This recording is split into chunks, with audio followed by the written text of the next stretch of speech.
Hello, hello, hello. Good morning, everybody. Able to hear me loud and clear? Yes. Good morning, Abbhinav. Morning. Awesome. Just some disturbance. Just a second. Srujay says good morning. Awesome. Probably evening for you, Srujay. Okay, awesome. So welcome officially to everybody to the demo day for the first batch. We're going to have 4 major projects, and some of our participants could not be here. So some of us are going to present on their behalf, and then possibly for the 5th project, just a little bit of walkthrough of the code on, one of our participants is done, but she couldn't be here today. Yeah, we'll kind of go through that whole process, and we're going to start off first today with Bala, who has been working on the stock market prediction project. He's picked up his own data that he has been collecting for like 2-3 years and worked on that. So very, very interesting stuff that he has. So I'm going to hand over control to Bala so he can kind of start us off. So welcome, Bala, and best of luck. You've done a fantastic job across the last few weeks and across the entire course itself. And I'm really excited to see what you have in store for us. Yeah, so I'm handing over control to you. You're officially the co-host now. So feel free to share your screen and take us through your work. Yes. Thank you, Abbhinav. Once again, good morning, all. So, my system is giving me a slide challenge, and please do let me know if my screen is visible. Yeah, it's visible. Go ahead. Challenge is it is stuck on this slide, it is not moving. Okay. It's okay. You can take a couple of minutes to sort it out.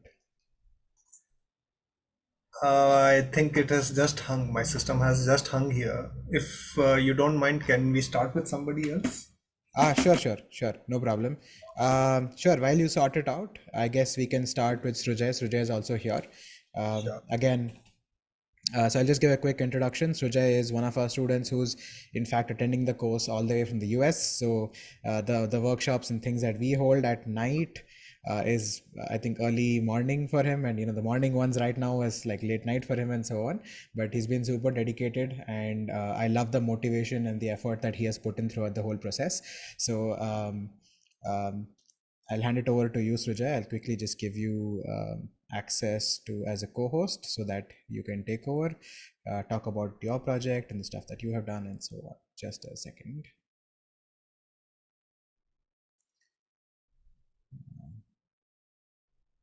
Just a second. Just trying to give you access.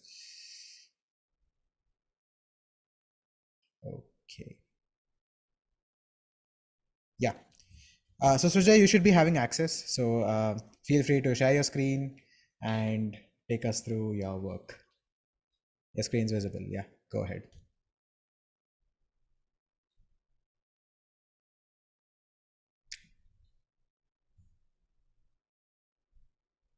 We're not able to hear you though. You're on mute. Am I audible right now? Yeah, all good. Go ahead, Srujay. Yeah. Hello, everybody. My name is Srujay, and I worked on the handwriting recognition task for this project. So, starting from the problem statement and what data set I used.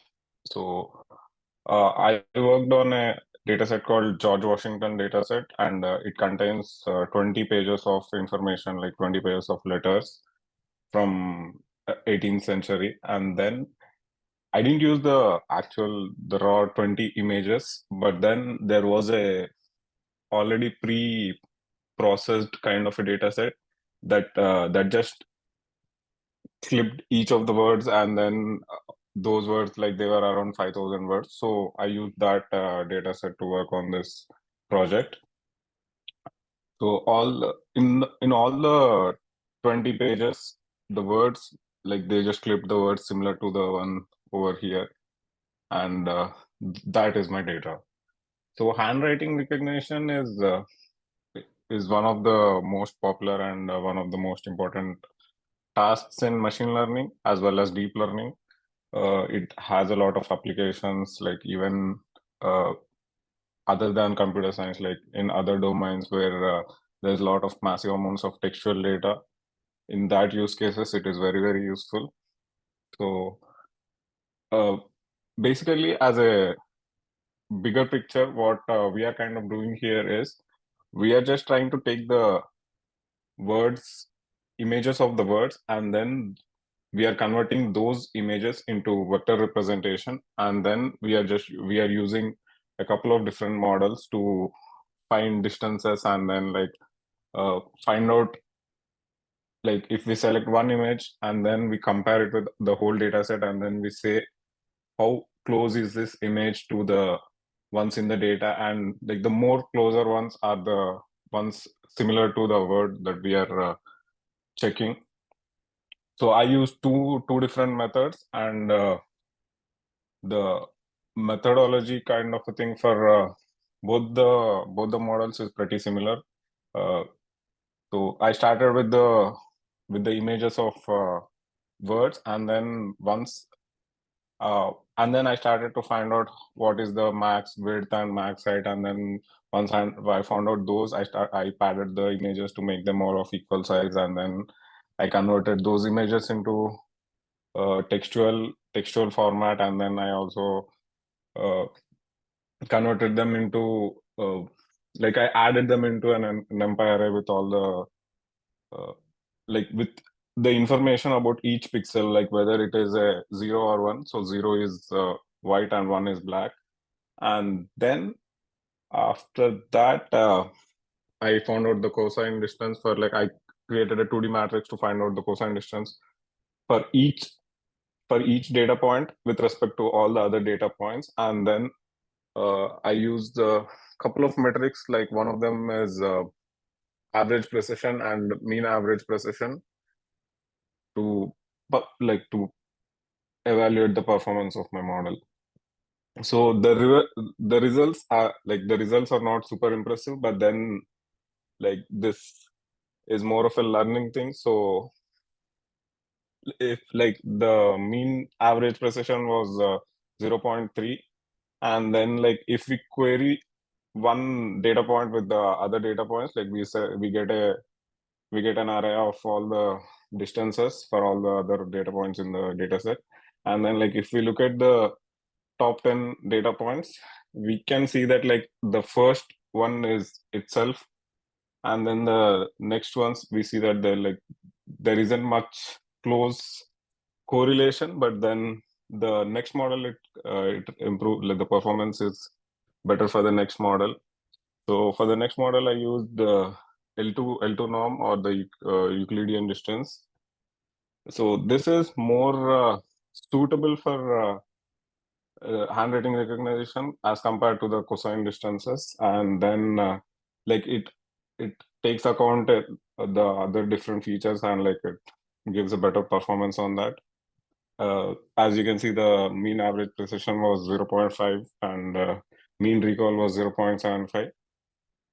And even the query for data points, we can see that the word is or, and then like the closest one in the data set was off, and the second closest one was 2. So these are kind of close because there are only two different words, and like there is a lot of correlation between them. And for even for the second one, like there is already a similar data point in the data set, so it is the highest after itself. And then yeah, so there are a lot of ways in which we can improve this task, the results for this task. We can try to work on this using these models as well. Like as we can see, the words are not all of similar kind, like there are capital letters and there are small letters, so we can work on some of these kind of feature improvement methods, or we can use some other different kinds of feature space itself, and then we can always use the better models and check.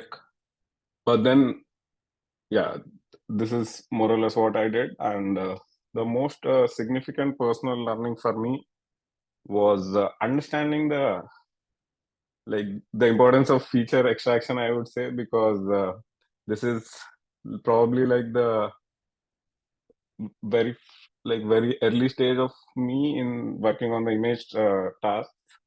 So that is an important personal learning for me. And other than that, like as if you look at the technical learnings, I kind of worked on the feature extraction techniques, distance calculation methods, and different kind of evaluation metrics for different tasks. Like this in itself is retrieval is very different from classification and regression. So understanding the different ways to evaluate the performance for this task is also an important technical learning for me. Yeah, that's it. Thank you, guys. Okay, You can awesome. ask me if you have any questions. Yeah, awesome, Srujay. So, anybody, if you have before anybody can ask any questions, because we have a lot of people who are basically sort of right now on day zero from, let's say, the second batch joining in. So I'll just quickly kind of give them like a 2 minutes on this problem because they wouldn't have heard of the retrieval problem itself. But first of all, Srujay, fantastic work on executing and understanding, and I did like the personal learning, which I think is sort of a constant across all projects, that it's an iterative process of refinement, and you kind of experience that as well. So fantastic on that. And before anybody kind of goes to any questions, I'll just give just a couple of minutes on this task. So Sujay, if you could just share your screen again, and then maybe go to the slide where you have this big picture, right? Very quickly, I'll just talk people for a couple of minutes through that problem.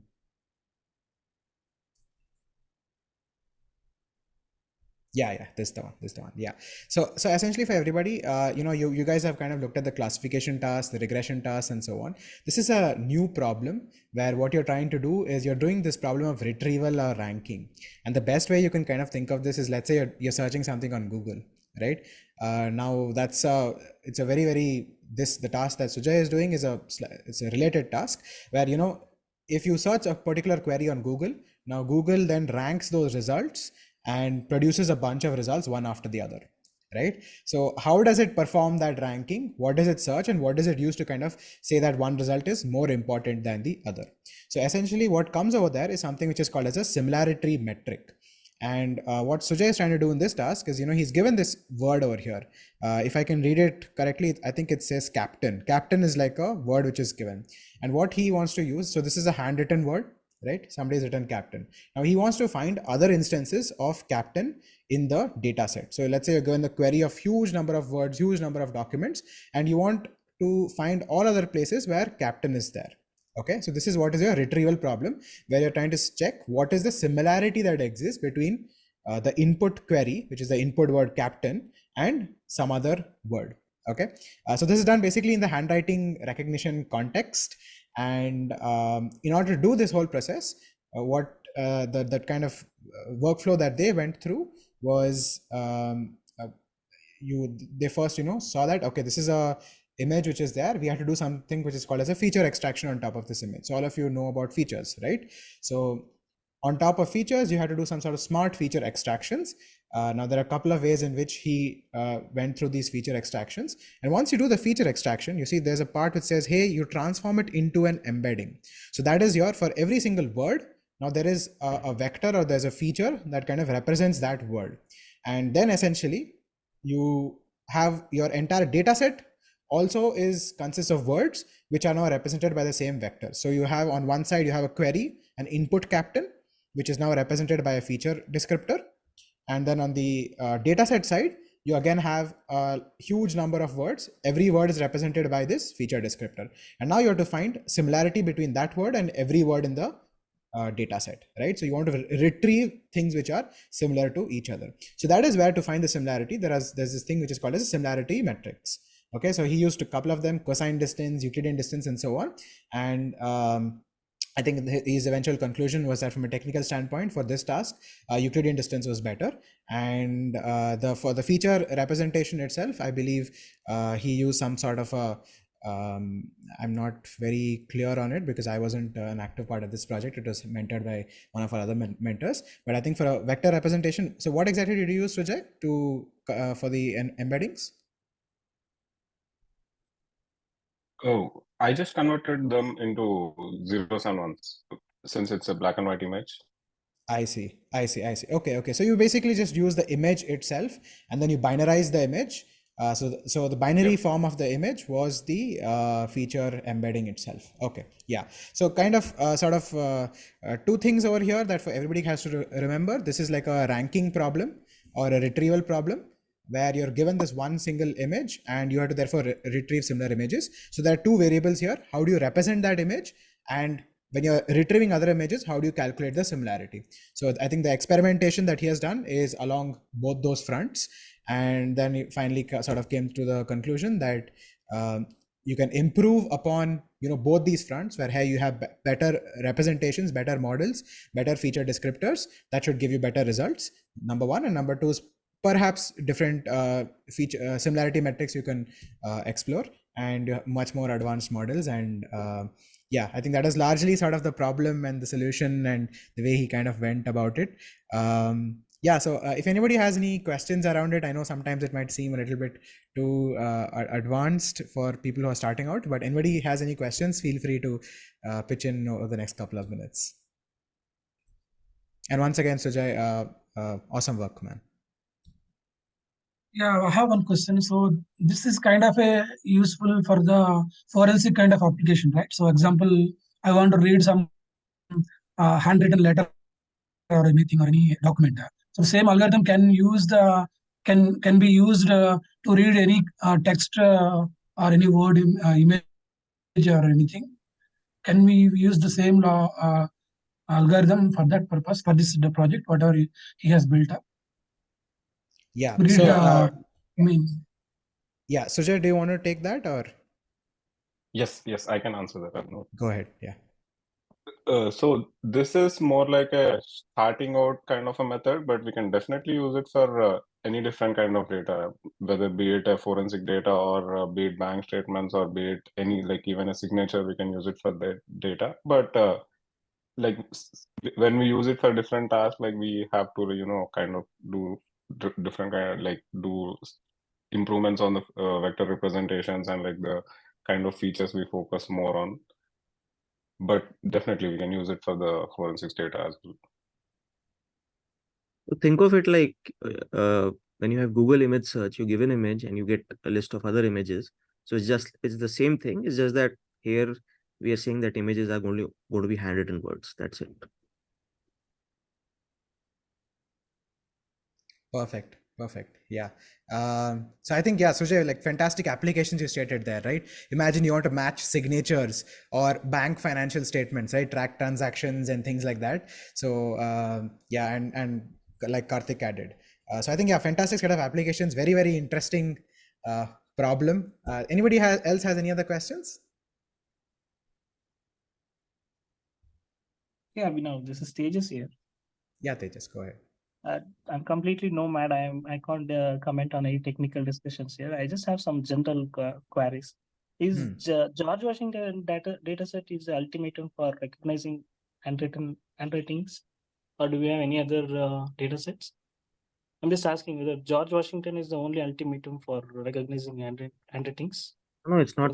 It's one of the starting datasets. There are multiple others. We went with this one because we're trying to use simpler methods and just see how things work rather than trying to make a real world system. And also, it only recognizes black and white, right? As you were saying. I mean, yeah, for now, Yes. even if you give a RGB image, we convert it to grayscale. It's converted.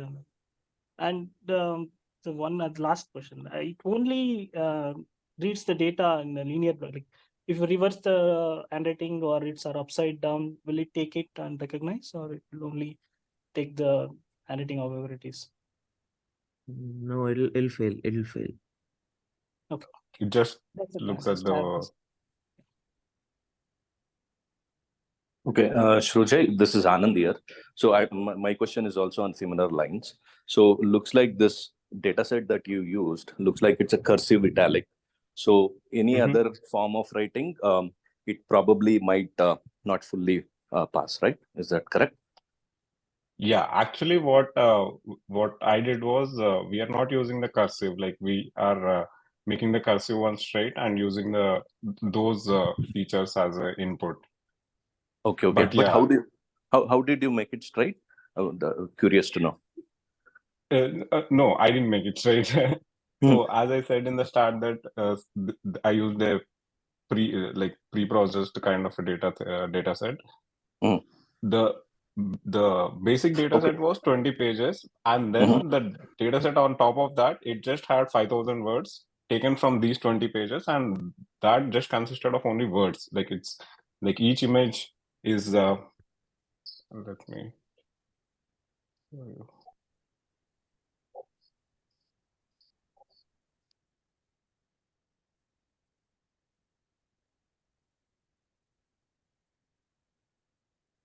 Yeah, each image is just one word. Okay. Yeah. Can you see Yeah, my I can screen? see. Yeah, I do. Okay. Yeah, so these are the images that I used for this task. Okay. Yeah. Thanks, Srujay. Great work, man. Thank you. Okay, awesome. So I think also the questions are also pretty good and relevant in picking out shortcomings of the method, and then you can actually build upon it. So I think like a couple of you stated that if you have, let's say, italics or slightly different kind of handwriting and so on and so forth, it can get challenging, and you do need more advanced methods as opposed to having this sort of a simpler binary feature descriptor. So that's where kind of your feature engineering process sort of comes in. Where you try to build more and more robust feature descriptors which are capable of handling much more complicated cases which are maybe a little bit more invariant to flipping or a little bit of scaling, or if you're looking at the signature case, sometimes people write it in a little bit more slanting fashion, and maybe this kind of pre-processing can't be done to signatures because it would change the actual structure of the signature itself. So yeah, I think fantastic work, Srujay, and I think also a good understanding for many of you. I think I picked up on some finer points, which is beautiful. Awesome. So with that, Srujay, I think you can just stop sharing your screen. We'll then move on to the next one. Hopefully, Bala, if he's here, yeah, Bala's there. Is your problem fixed, Bala, with the system? Yes, it is fixed. Maybe I Okay. will just go ahead.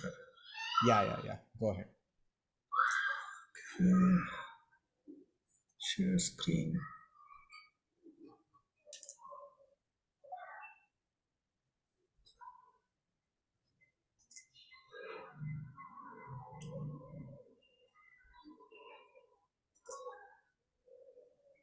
Is it presenting now?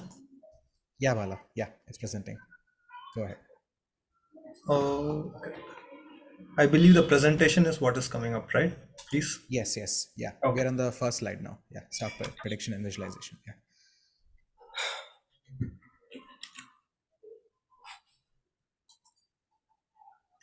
So before I start, I believe I owe a big thank you to Abbhinav and also the teammates here, because let me be honest, I am a novice in the world of softwares. Basically, I am from a mechanical background with 17 years of industry experience, who did not know anything more than a Power Query function. Yeah. So in terms, when I started this topic, I had no idea where I would be, and today I would say at least I understand the ABCs. Yeah. Thank you, Abhinav, for that. So moving further, when we started this projects, I chose the stock price prediction and visualizing topic, and a function that I used was rolling predictions. Even though my output is not at the best levels, but I will still talk about it since I'm still optimizing it. So moving further, so my objective was first I had to read a list of stocks. Earlier, when it started, Abhinav gave me a data set, which I said, no, I don't want to use this, but I have data from 2020 onwards for the entire NSE stocks. So I use that, and with respect to that, my primary objects were first to convert the data from a daily to a weekly base. That means either an average or a function which can use on a weekly closure basis, and I was able to do that. The second objective for me was to build a model and predict. So in terms, I had let me be also very honest, I did not too much work on this presentation because yesterday night at 11 o'clock is where I was able to execute all the functions. So whatever is there is on a very crude level. So please bear with me and ask questions if needed. So I went through the entire process with respect to data, the reading, the cleaning, the modifications, and how I classified on the confidence of the top 5 stocks. I fooled around a little bit. That is important in the learning process. And finally, the building the model. So in terms, just to give a problem in the nutshell, the stock prediction, why? Because every one of us day in, day out are investing in something. And the stock markets, the equity is one of the most uncertain and one of the most difficult areas. So in terms, if you see there is a high amount of market uncertainty, today a stock may be trading at X, tomorrow it might be at Y, or it might be even lower. Then obviously when these kind of scenarios are there, there is a high risk involved, because what you invest as in 100 rupees today can also become zero, or it can go double. So in terms, we don't have the best available metrics in terms of stock price predictions. We don't have the best available information to process our decisions. And in terms, the idea here is the portfolio can be optimized, or it can be even used for day trading. And finally, it can help us in risk management, because you cannot completely avoid risk in a stock market, but what you can do is manage the risk. So in process, data collection, data collation, data segregation, data cleaning, comparison, calling the first objective, calling the stocks with the top 5 confidence levels, splitting data in training validation, scaling the data, and then using data generators, modeling and fitting it, use rolling predictions, and finally plotting. So in terms, as I mentioned, I had all the NSE stocks. So the total data points were close to 1800 stocks, 700 days, with their values of open, low, high, close, volume, and those functions. And this data was with me from, as Abhinav earlier mentioned, I was collecting it from 2020. And I used this data, and I had modified it in terms, since my data did not have much challenges in terms which stock had what kind of data, because they were already pre-cleaned from the online system of NSE. So I did not have much difficulties there. So my data was kind of pre-engineered for me. And I had this data in 2 big CSV files. So I had loaded them, and then based on that combine those 2 data sets into a data frame. And then from that I calculated which one would be the highest confidence level stock to be used for the next step, by taking price and volume change into consideration. And the next step was based on confidence of the total data, YTD, selection of the top 5 stocks. So this is how the first step looks like, that top 5 stocks with highest confidence. So I just use the classification as high confidence levels at 0.9 and low confidence should be further lower. So basically splitting of the data into 2 different understandings. So once I was able to do this, I found out that my method is not the best method. Why? Because you need the history of the stock right from its beginning to predict its behavior on how it behaves. So I stopped using my previous data set. What I did was I used the output from the previous function, that is the top 5 stocks, and I used Y Finance and downloaded the data for the top 5 out of this. That means the entire history of these top 5 stocks, and then I started processing it. And then based on this top 5 stocks, I prepared them for training and so on and so forth. So this is where I would like to go to, where I started it. So in terms, please give me a yeah. So this is where the confidence levels were occurring. I had to install the Y Finance, and as you can see that they were able to load properly for the 5 stocks. Here in this case, it is these 5 stocks, 20 microns, Orient Limited and Orient Cement. So based on this, I fooled around a little bit with respect to how the data is presented in terms of its statistics, whether the data is being loaded properly in terms of its close price availabilities. Then I also tried seeing its volume function such that whether there can be seen any pattern with respect to both.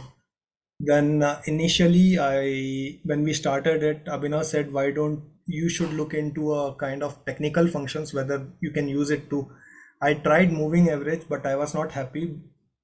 So I dropped it there itself. And this is just a returns percentage based on the days, means how much returns it can be showing. The same topic in terms of a histogram. So if you see that most of the days it had no returns, most and majority of the data is also showing that either it was a negative return and a positive return, but a higher skew towards negative returns for 20 microns, and similarly for other 5 stocks. And further, what I understood was that you cannot just download stocks from Y Finance just as that. You have to use the append function with .ns, because in Yahoo for NSE stocks you would be showing the names with a .ns. So I loaded the data once again and printed it such that I know that the data is loaded correctly. And then I checked the data with itself. Here you can see that when data is plotted against itself, it is giving a straight line, which technically shows that the data is loaded in a right manner. Then a different kind of visualization wherein all the returns were plotted against each other, just to see if there is any kind of correlation. And this is one other way of looking at the same, but I was not able to make heads or tails in this much. So I plotted it with regard to a decision matrix in a square. So one of the reasons why I felt this is important is the top 4 stocks, if you see, are relating to the name Orient, Cement, Electrics, Hotel Limited. Is there any correlation between them? Are they moving together? Is what I wanted to see here. So if you see, the relationship between these 5 stocks is not much. And one of the highest correlations come here between Orient Limited and 20 micron. So practically saying that they were all individually moving with their own knowledge or how the stock wanted to move, irrespective of the data set with what was loaded. So then this is just to see in terms of the returns how the stocks were behaving in terms of daily returns. So how much is the risk involved and the expected return. So if you plot these 5, you can see that Orient Cement had the least amount of risk but highest amount of return possibility. So in a way saying that out of the 5, the top 5, Orient Cement is one of the better ones to play with. The next step came in is for me here in terms. Okay, so here I loaded the training data wherein I had got the outputs from the previous functions.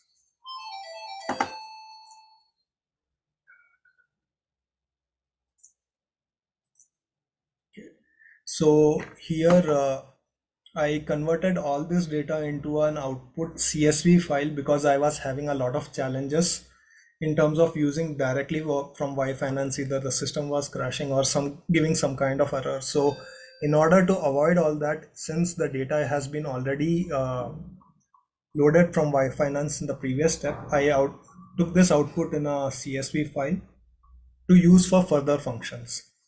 So I will just ignore this step because I was having some other challenges, so I tried a different methodology here. Then in terms, the data set points for each stock, since it was only 2000 or maybe even lesser in some conditions, I had to use the scaling here with respect to min-max scaler and use the generator function for data sets such that there is enough data for the training availability. The next step, what I used is the most important step of the entire project, the model, the machine learning model. Here I used LSTM model, and in this, the thing that occurred is that this is my fourth iteration. If you see here, in the previous iteration, I used directly an epoch, that is the number of steps, and a constant LSTM on batch size. So it can be 64 and 128. And epoch 50, meaning that these are the three variables that has to be figured out. However, in this, what I did is a grid search for these two functions, such that I take out the best available the batch size and LSTM units, which should be used for training and further testing and prediction. So once this was done, I brought in the RMSE functions, and as you can see here, the code executed from epoch 1 to 50 for each kind of batch size and LSTM units. So unfortunately, today morning I put it on run, but Kaggle stopped me from using it further, and if I had started it once again, this would have been in a loop. However, in terms that this entire data sets, I had bought it for training, and here as you can see, the idea was for training and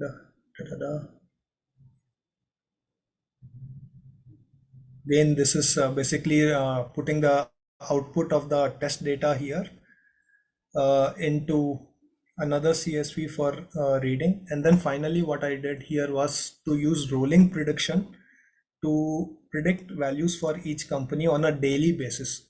That was the idea, is from today to the next 10 days. I'm sorry, the data is not plotting here. And the last but not least, here what I used is the plotting function from adjusting the daily close values for the stock history and adjusting it with regard to its predictions. So currently I don't have the plot for it, but I had done some good things yesterday night. I showed this to Abbhinav, saying that I'm having some challenges. So this is the final output. What you see here is the actual close. This is green here is the testing, and this red line here is the prediction values. I am yet, as I said, not at the point of view wherein this predictions can be used, because one, it is showing far away from where it should be, as you can see here in this or in this or here. Only thing is the 20 microns is coming in a better shape. So this has to be yet improved. And apart from that, yeah, so that was my final output from the system. Here, for myself, I had taken down certain further improvements. What would be is right now I'm using a training for 20% and testing for 80% of the data, which can be further increased such that the model efficiency can be made better. And then hyperparameters, currently I am using starting from 32 to maximum 128 in the batch size and 256 for the LSTM units. These hyperparameters I would like to further improve. Either it will function or either the system will crash. That's fine for me. And then finally, I don't know how good, but I have to make the predictions better. And then for myself, last but not the least, what I did mention is I would not rely on the data that I created from 2020, but the easier way is to just go to use the Yahoo Finance and load all the data all together from right from 2020 2000 onwards also. So the data is there, you can just directly use it, create a data frame, combine it, and then utilize it for a better confidence level. Yeah, Abhinav had given a task that I have to put this all into GitHub that I have not yet done. Sorry, Abhinav. And then yeah, it's a learning for me. Next time I should be taking more screenshots. That's all from my side at this point of time, and I would just come back. So yes, Abhinav, maybe over to you. Yeah, firstly, fantastic effort, Bala. The little bit that you said in the starting that you have to give us credit, I think more credit goes to you because you are one of those people whom we had to just give a small nudge saying that, hey, maybe just check this out and a little bit of confidence. And then you just went and 10x'd the effort in that specific area. So a lot of credit goes to you. And the fact that, you know, you broke through all of your barriers, that you mentally had, and then I know oftentimes you would send messages to me saying that I'm losing hair and trying this out and things like that. I got to catch up on sleep and whatnot. So appreciate the fantastic effort that you have put in. So and in terms of continuously iterating and trying things that, in fact, you know, for many of you, the scope that we had for the project was not so much to go into LSTM was, so we had another person who was trying related, Divyan, he's not here today because of the festival and whatnot.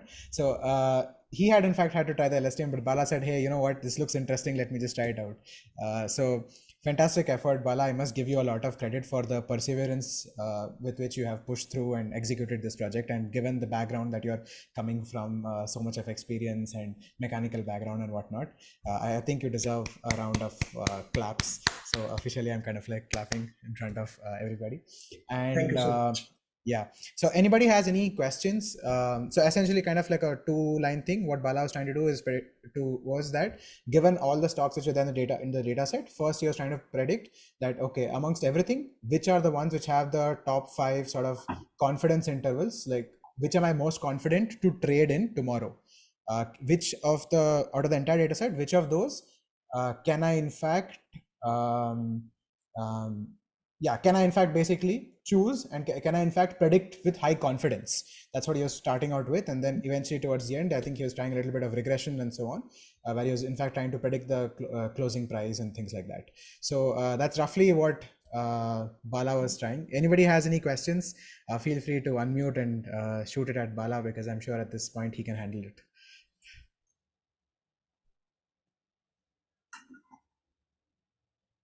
So either I did a very good job in explaining, or either nobody understood what I said. Either way, I'm fine. That's Just okay. I have one question. Like, if you run the same your algorithm daily basis on a daily basis, does the data changes, like the prediction changes, keep changing on a daily basis, or how it is actually Yes, processed? to answer your query in a single word, the answer is yes. The reason why I am saying this is I will just go back to my code.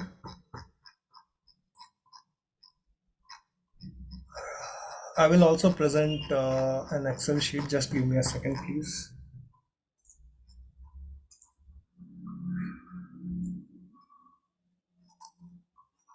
So resume share.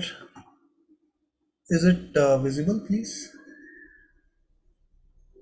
Yeah, Bala, yeah. Go ahead. We can see the Yeah, so if the you Twitter see note. here in this code, the idea is use the latest data which is presented. Yeah, so my data here, I would just like to present here. If you can see my screen here, as you can see, currently the data is uploaded till 13th of October. Yeah, after 13th, I was not able to do it because I was more focused in executing the codes. And you can see here, I started my data recording from 2020. So there are a lot of factors that I was doing. So as I update my data set here from 13 till say, let's say today is 22nd, that is 19. So this data will get appended, and once I append the data and then present it here, so this will automatically try to read the latest data, and the data will be continuously in change. So on every end of the day, if you append the data of that day's data, you will get new information. You should be able to drive it. And that's where I said my method is not the best method, because I am only doing it with 2020, and then I have to reiterate every day, store the data in its place such that it can function. So a rather easier way which I am currently working, that is once I was satisfied yesterday night that my code is at least printing some plots, I started working on this code data set, wherein I am downloading each and every data point right from here. You can say start date 2022. This was just an experiment. So I am already getting an output. Uh, if you see here, so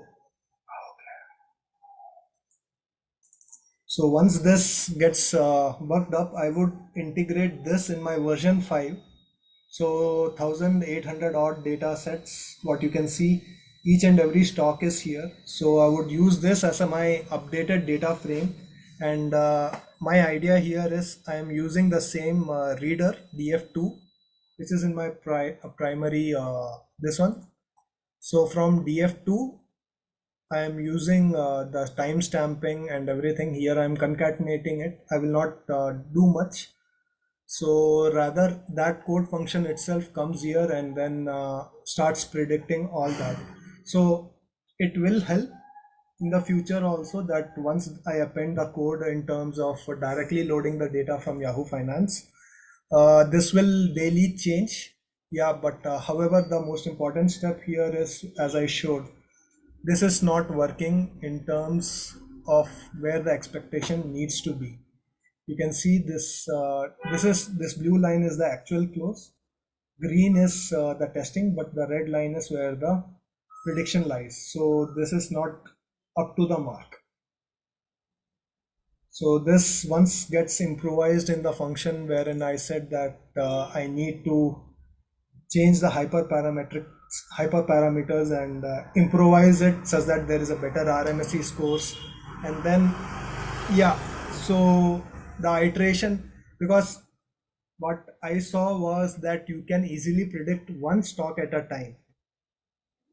If you don't use grid search CV, you can easily find which works one at a time. But in terms, if you want to have a risk management, you can never go with one. You want to have multiple, you don't want to keep all your eggs in the same basket. So I did not want to stick with one stock. I wanted to do it for multiple stocks at a time, the top 5 stocks for me here. And based on that factor, I made this code, because one stock at a time is not going to be difficult, is what I learned. Yeah, so the entire process was learning for me. That's where I stand. I hope I was able to answer your query. Yeah, that's great actually. Thank Thank you. you so much. Anybody else with any other questions for Bala? Ajay says his microphone's not switching on, and he says that he has a similar background, and if he can connect with you over WhatsApp. Ajay wants to connect with you over WhatsApp, Bala, because he wants probably some similar. He has a similar background, and perhaps you want some personal advice on how you dealt with a lot of challenges that you had. I believe yes, why not? Yeah, I mean, that's kind of why we are here, all here, the community. Bala, maybe along the same lines, could you perhaps like outline maybe one or two things which really helped you in this process, given kind of the background you're coming in with not much experience in software and technology aspect of things, Um, Let me put it in this or a piece factor of that advice to like potential students essentially, because some of them are there who are coming from similar backgrounds. I don't know how to put it. I had a lot of help, I would say. Yeah, one of the primary people in this group who were there with me, one of our colleagues, or rather team members here or batchmates, uh, Pratik, I see. I'm sorry, I'm not able to remember Pratap, I that. guess. Pratap, yes. So Pratap, right yeah. from Pratap, Lumbini, I was at a stage where I was not sure how to read a CSV file.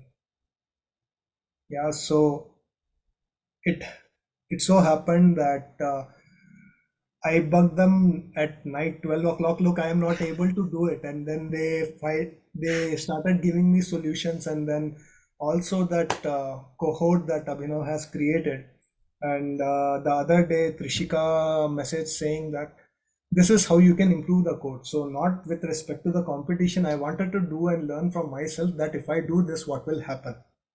So the first and foremost thing for anything that you want to do in this course in a positive manner is you have to put your soul into it. It will be sleepless night. Let me be very frank. I used to sleep at 1 o'clock or 2 o'clock in the night, and then I woke up at 5 a.m., 6 a.m. because my morning duties start there. You can see one of the persons peeping like an ostrich again and again. That's my daughter. So yes, a lot of things were there. The only thing that you can do is have support from your family. That is most important. So apart from that, as I mentioned, the cohort, the batchmates. Then I had when I used to go to office, I had couple of guys who I used to take inputs from. Look, I am doing this. Why is it not working? So it's like I had to put in extra hours just in case, not just for my office hours, but also for this. So I was literally squeezing time here and there and to get into it. The first and foremost thing, you need to have time, you have to dedicate time, you have to have that confidence that you can do it.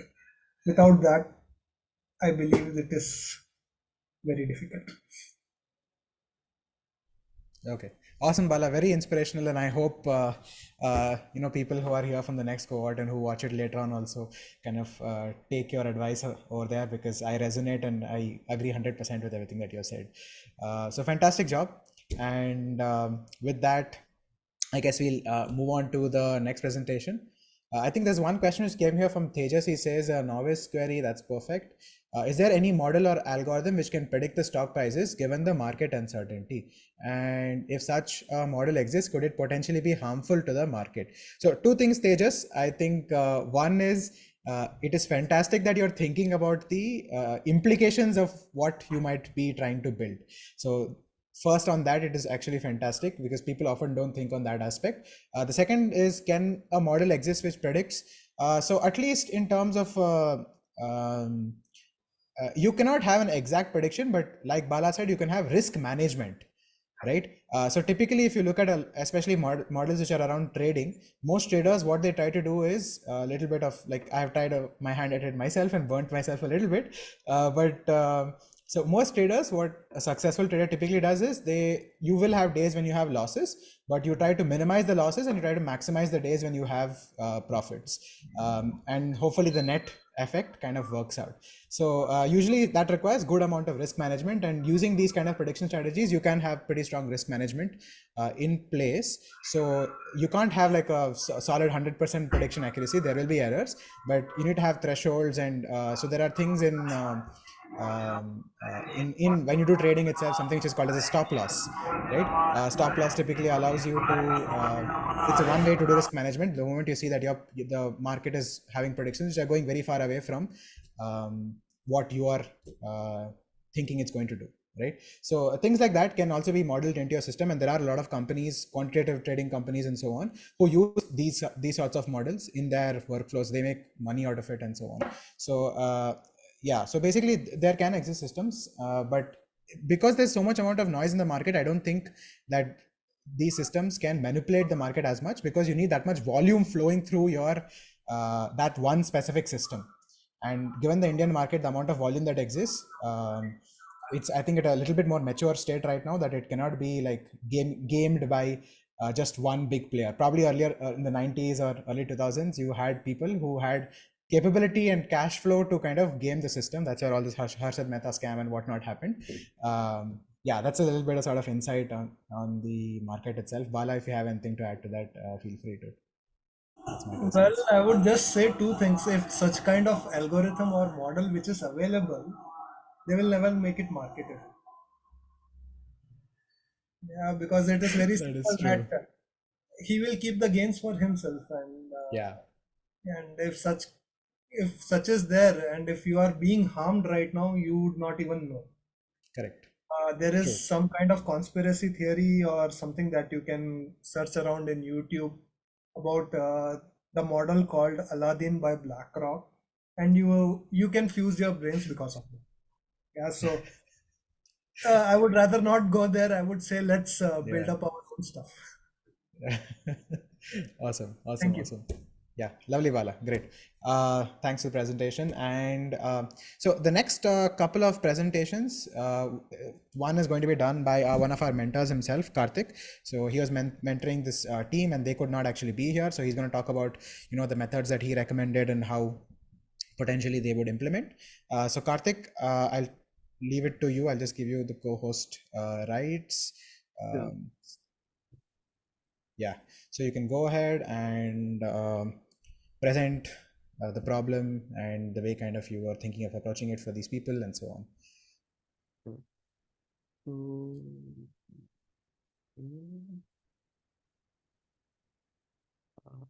Can you, I'm having some issues sharing my screen. Can you give me 5 minutes, or maybe can you do yours? I'll Sure.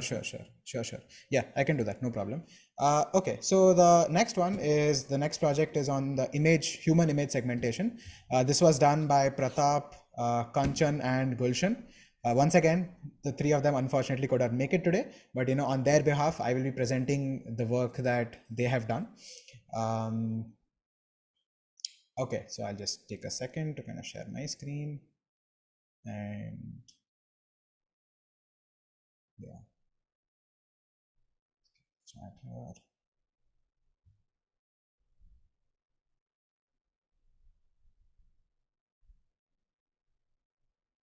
Okay, so my screen's visible to everybody?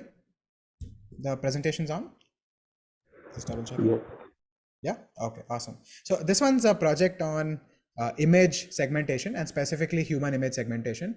It's a very, very fascinating problem, which I have in fact personally worked on as well in the industry, and I've in fact used it in academia and so on and so forth. So a lot of the way in which we have kind of gone about addressing this problem for our students is in a very iterative fashion, and we'll kind of go through that whole process right now. Yeah. Okay, so what is the problem statement here? The problem is that, hey, I've been given this image of a person. Yeah, so on the right hand side, you have this input image of this lady, and what the task is to isolate exactly in this image where the lady exists, okay, in a very broad sense. And that problem is called as a segmentation problem. Okay, so the image that you see on the right is the expected output, and the image on the left that you see over here is the input. So given this input image, you want to produce this output image. So let us understand a little bit more about what the input and output is from a matrix sort of standpoint.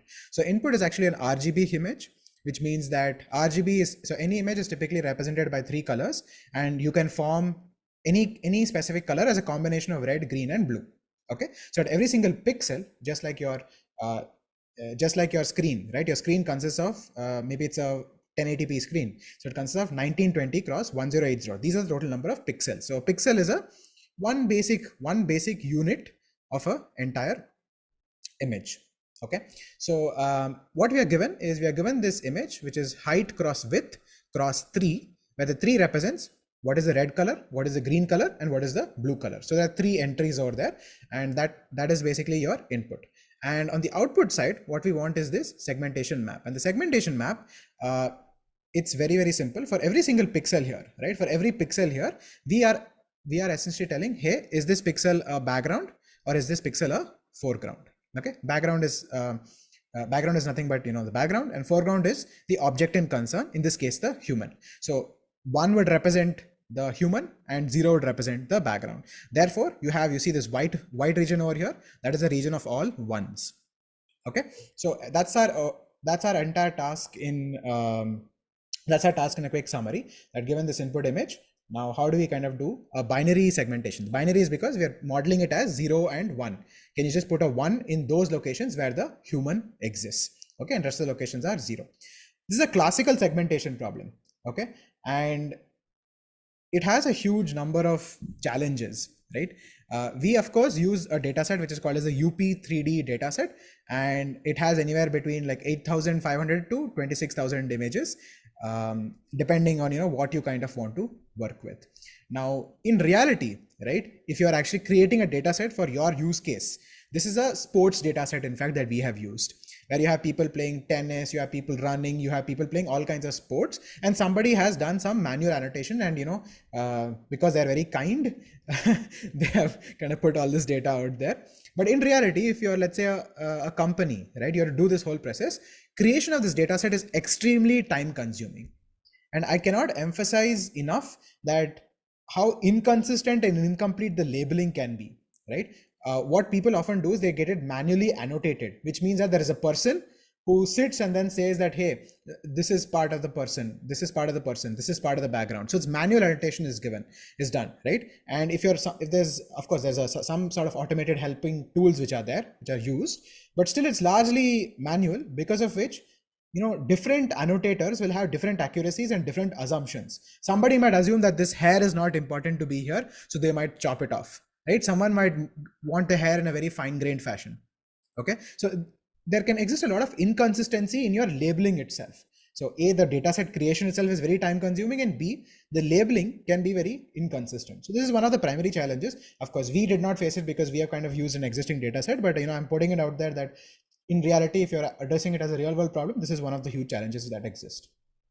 Second, diverse backgrounds, right? So imagine you have a person here somewhere in a garden, then another person here who's on the street, and in the background you have cars, there's some graffiti or I don't know, whatever written in the background on the wall, and you know, road stripes, shadows, correct? And then the third image where there's steps behind, right? So just a couple of examples here of the images from our dataset itself, and modeling such diverse backgrounds, such diverse scenes which have differences in illumination, differences in the content of and variety in the background itself is a pretty hard problem. It's a very, very challenging problem that exists.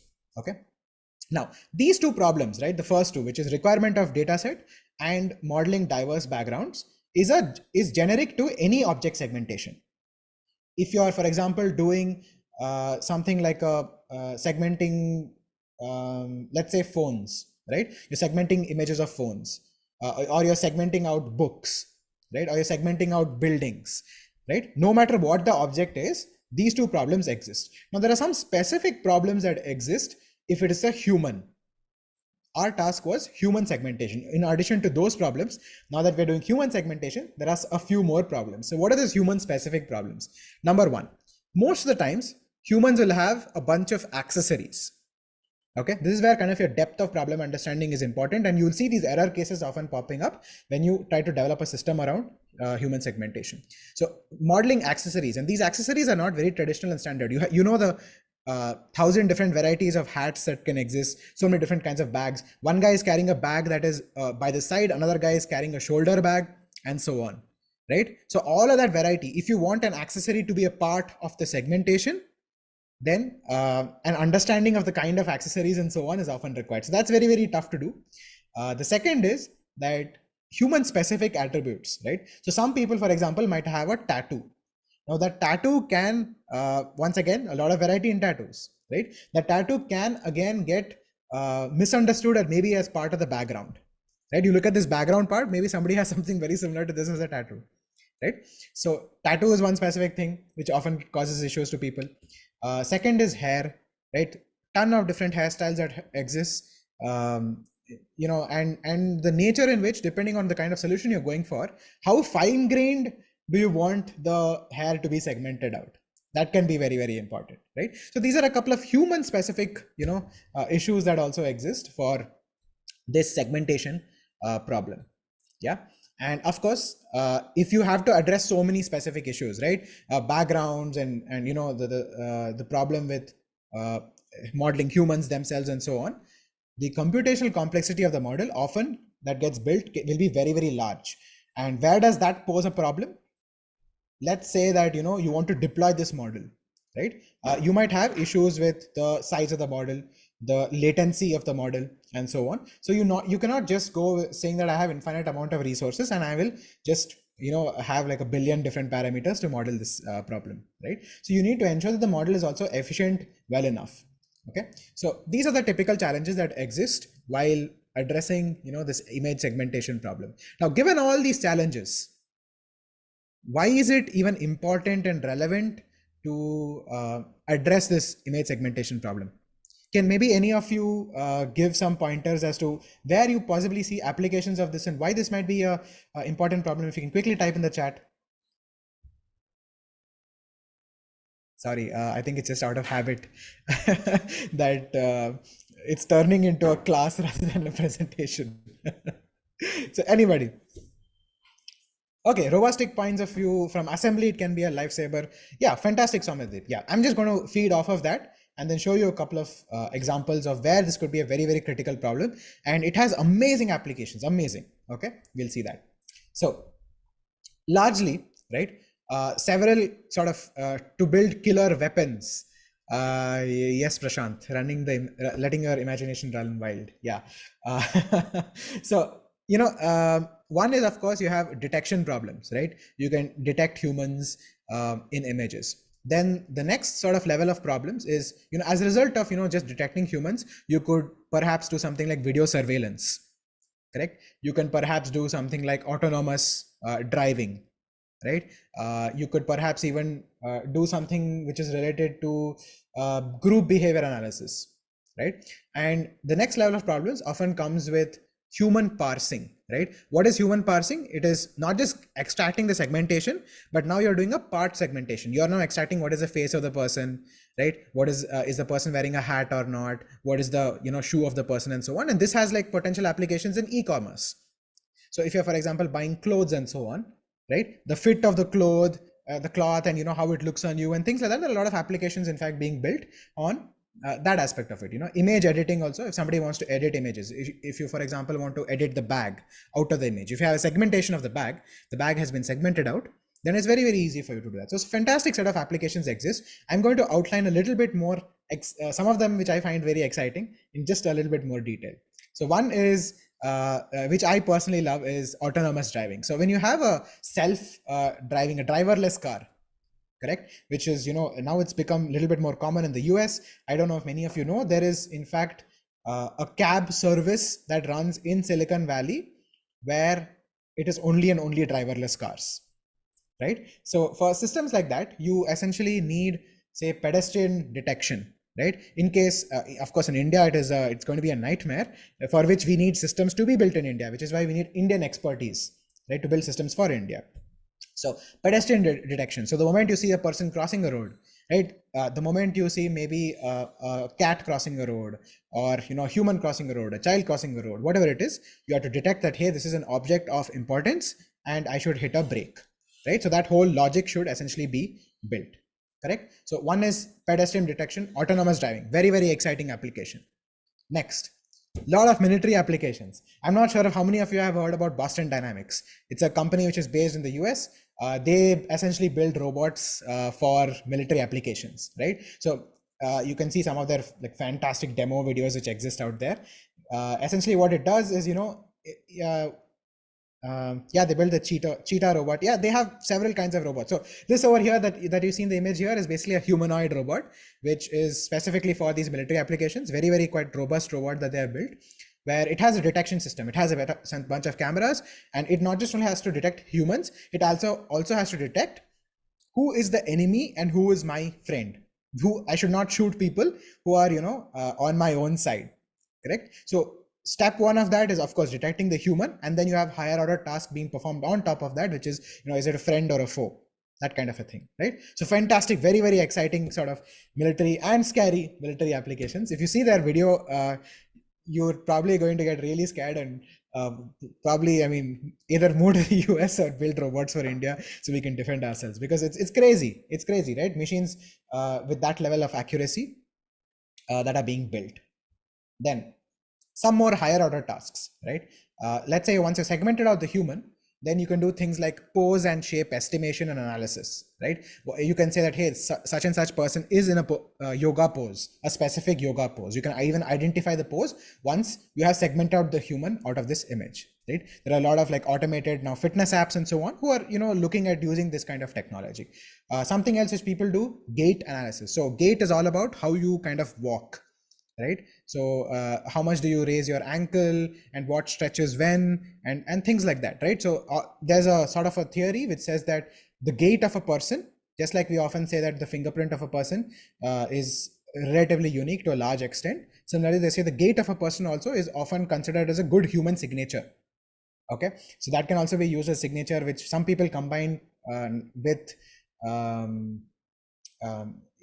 what is that, surveillance and all these systems for sort of cryptography systems and so on. Yeah, so gate to the person is also another very, very interesting application. Of course, it also has a lot of medical applications in addition to it, right? So once you kind of can localize and identify the human, a lot of higher order tasks can be performed on top of that. So this is where this is like a very fun, interesting, impactful problem.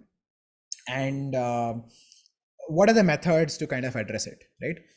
We looked at it, we said that let's look at some classical machine learning methods, classical image processing methods, start off from there and try to understand what are the issues with that and then build upon that.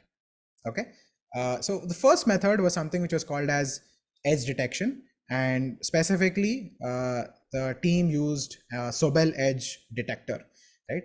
One specific sort of outcome that they had was that instead of using the Sobel edge detector on an RGB image, if you convert the RGB image to a grayscale image in terms of black and white, and then use the edge detector on top of that, it becomes far easier to detect the edges in the image, right? So over here you have grayscale image, this is the input, and this is essentially one of the outputs of the detector.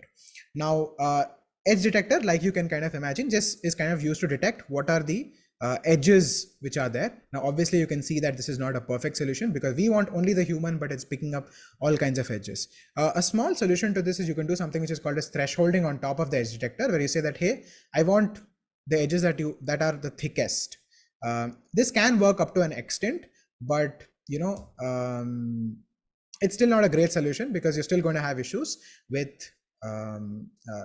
images and with things which often come in the background. So this is a traditional sort of image processing method. Sobel edge detector didn't work. How do you improve, right? What do you do next? So the next was another method which is called as a thresholding method. It's called as Otsu's thresholding. Sorry. So this is just another example over here where you have this very, very popular image, in fact, from image processing and another edge detector run on that. And once again, you have sort of similar, these are filter based methods, right? Once again, you're seeing that things in the background are also being picked up. Of course, you're able to see the features of the human, but things in the background are also being picked up. Okay. Now, obviously, like I stated that, this kind of would work well if it's a portrait image and things like that, where you can threshold out the background pretty well. Okay. But unfortunately, it does pick up a significant amount of the background and it's not a good enough solution. So this is where we said that there's another method which is called as Otsu's thresholding. All right. And what this does is it analyzes the histogram of the RGB value. So it basically says that, okay, how many values are there of a particular shade of red? How many values are there of, each and every single color? That's what is basically plotted over here. RGB values range from 0 to 255.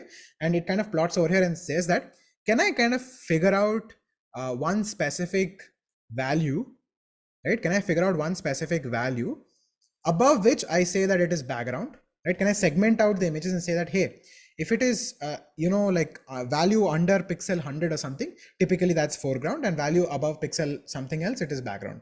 So can I do that kind of a segmentation is what whole of Otsu's thresholding is all about. It does a histogram and analyzes these histograms of the images themselves. Now this, of course, did produce slightly better results, because predominantly a large part of this image consisted of the human, this human himself, and this sort of the object in concern. And in fact, yeah, and in fact, the background is a little bit blurred and a little bit farther away. And for this specific histogram, it did a pretty sort of decentish job, better than the initial Sobel's method, right? But the problem that comes over here is that you want to build a generic method that works on several different images to segment out the human. Unfortunately, if you have images which are far more diversity in background, this method can end up failing, right? If you have histograms, so here we had sort of a simple histogram where we could bifurcate and say that this sort of a thing is being built, right? Chaitanya is asking, why do we need grayscale images if we have many color images present? Doesn't image processing always go with grayscale? Why not color images? Color images also work. I think sometimes people prefer grayscale because it just brings out the edges and lesser information to process. It's just sort of another transformation or another modality that sometimes things work better in, especially things like your edge detectors and so on. They typically work when you just convert it to black and white and you don't have to deal with a variety of colors, right? All right. So now the thing with Otsu is that, if you have backgrounds with a lot of variety, now you cannot possibly find one specific threshold, which might be an intuition for a lot of you, right? Can I just find one value which breaks it down into two parts, foreground and background? It's a very simplistic case. Now Otsu, of course, there's something called as multi-threshold Otsuing, which divides this whole image into sort of like local regions and has a separate threshold for every region and so on and so forth. But even that, there are a lot of variables that come in there at saying, hey, how many regions that are there? And it gets a little bit complicated, and you don't have a generalized universal solution that you can build from this, right? So classical image processing methods, they do a sort of okay-ish job where you get the solution, but along with the solution, you get a lot of other artifacts also. Okay, so how do you once again improve upon this, right? So we're going from an image processing domain and we're saying, all right, now can we move to, so this is sort of the handcrafted features which existed earlier on. And then from here, we're going on to seeing that, can you have learnable methods, correct? So can you build a model on the basis of data and learn a model on top of it, right? So this specific model problem, right? Given this input image, can I, do this binary segmentation problem? A lot of you, when the moment you kind of look at this problem, is when I say like, okay, like how do I kind of, even if you know that, okay, classification, regression, now retrieval, clustering, all these problems exist. How do I model this in terms of some existing set of problems, right? Any idea for anybody?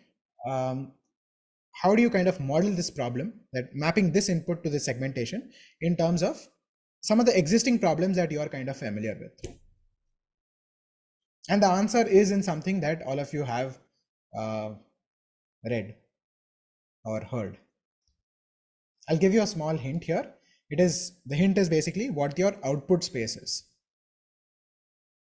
Any guesses? How do you model this? What is the kind of problem that it can be kind of modeled into? Okay, so I'll tell you. So the output space, right? The output space is nothing but foreground and background. It is just 0 and 1. So there are only two possible outputs which can exist, right?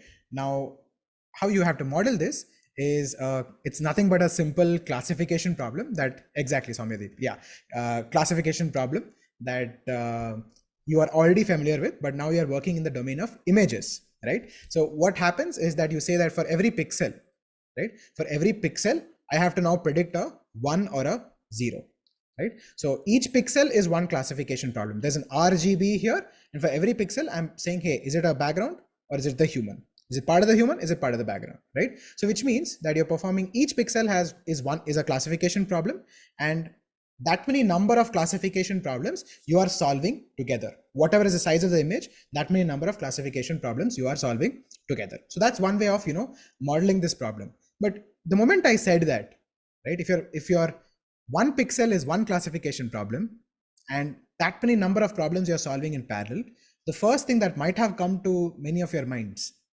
right? And I hope we are kind of building the intuition around this, is that every pixel is a classification problem. You're building one decision boundary for every pixel, and that many number of problems you have to solve, right? If you're, let's say, having 128 cross 128, a pretty small image, not even a 1080p image, right? So you will have close to 10,000 plus classification problems to be solved in one shot, right? So this can be a very, very expensive problem to solve if you model it this way, right? But oftentimes this is the way it is still modeled. Like even state of the art, a lot of state of the art model it this way. So how do they reduce the complexity? Any ideas? How do they reduce the model complexity of modeling this problem of binary segmentation? I'll give you guys about 5 seconds. Any ideas?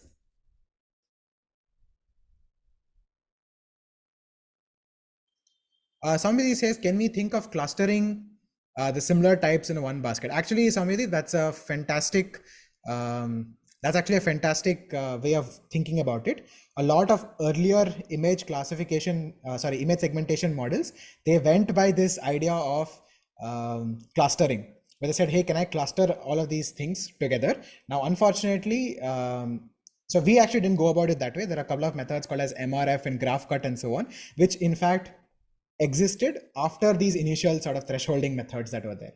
Okay, this thresholding and filter bit methods, because that's a sort of a longer way. We wanted to explore the learnable methods, which we are going to see right now. Yeah, so I think that's great if you kind of guess that right off the start, that can we just cluster all these things which are sort of ones and so on. Now, anyway, if that sort of line of thought is not familiar with the rest of you, that's perfectly fine. Now, the idea is that how do you reduce the complexity? One simple way is reduce the image size, right? Instead of using like a 1080p image, reduce the image size, correct? So what we said is, let's start off with a 128 cross 128 image, and therefore what would be our input, right? Our input would be whatever the total number of samples are there, right, into 128 cross 128 cross 3, right? So this is one image, and total number of images are number of samples. Similarly, in the output side, right? Output side, what would exist? This very same 128 cross 128 image, and for every pixel you have to predict a 0 or 1, right? So 128 cross 128, and you have that many number of samples. Okay, so therefore the problem comes down to, hey, can I model this X to this Y over here, right? Now, yeah, so which means, hey, I've given this input image now. I'm going to model this as a per pixel classification problem, and then perform a binary segmentation. Okay, now the moment you model it this way, we kind of still hit a problem, right? The library that we use for classical ML, right? A lot of classical ML methods, which is called as sklearn. Now, unfortunately, what sklearn has as an issue is that the way the input and output formats are given, it is more built for numerical data, right? It's more built for things like stock market prediction and things like that, right? It's more built for numbers and things like that. Yeah. But if you have higher order structured data, which is like your images and text and so on, a lot of the classical ML methods, especially, they don't have any abstraction in the sklearn library itself. It's a product, it's an issue of the library itself. So we said that, okay, fine, we still want to use this library because we want to use the SVM method and some of these classifiers to kind of see how we do this task. But how do we kind of model the existing input and output that we have into the format that is given by sklearn itself, by this library? So the library itself, what it gives is, input is number of samples cross one dimension. That's how it is. And the output is that many number of samples, that many predictions for how many ever samples are there, right? So one dimensional output that is there, and on the input it's number of samples cross one. That's kind of the typical format that sklearn takes, right? But our input that is here is, hey, number of samples into 128 cross 128 cross X, whether it is 3 or 1 or whatever, right? The input and output are of this format. So one typical way in which this is done, right? So this is sort of the first snag, the first problem that all of our students faced, that how do you kind of model this, right? Now, the one typical way it's done is something which is called as flattening or reshaping.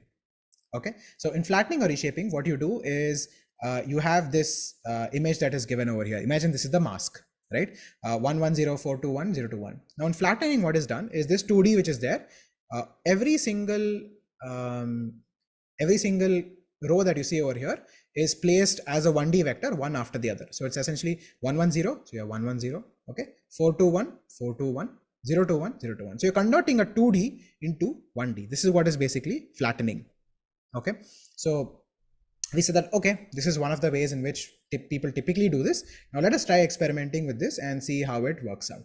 Okay, now so the way it kind of happens is, okay, we assume that, let's say that we take 10 samples, because already it's pretty large, right? If you're doing the flattening operation, already 128 cross 128 is pretty large. Let's just take 10 samples and see what happens, right? So what does the transformed output then become? Sorry, there's probably like a mistake in this slide. So the input actually becomes,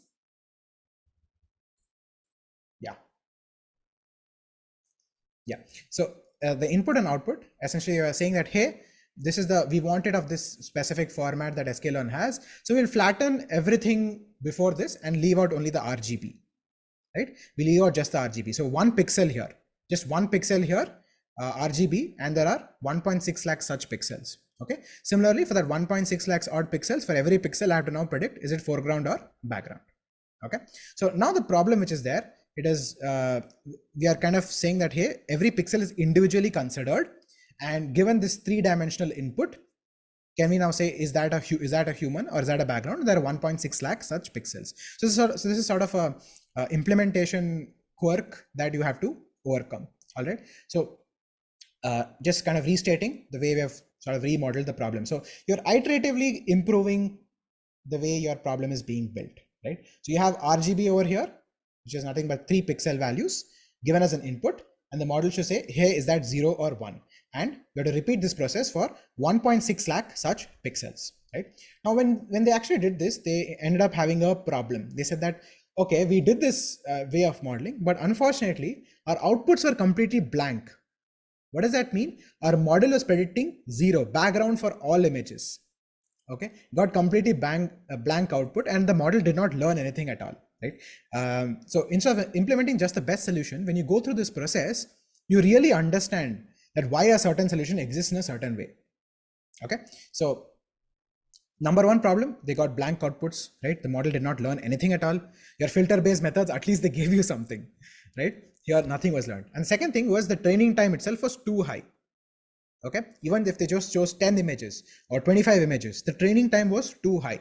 Just for 10 images, you had a training time of close to 1 hour, right? And for those of you who are kind of have worked with Kaggle, you know that it has I think a 12-hour block or a 12-hour runtime on which it resets, the notebook resets.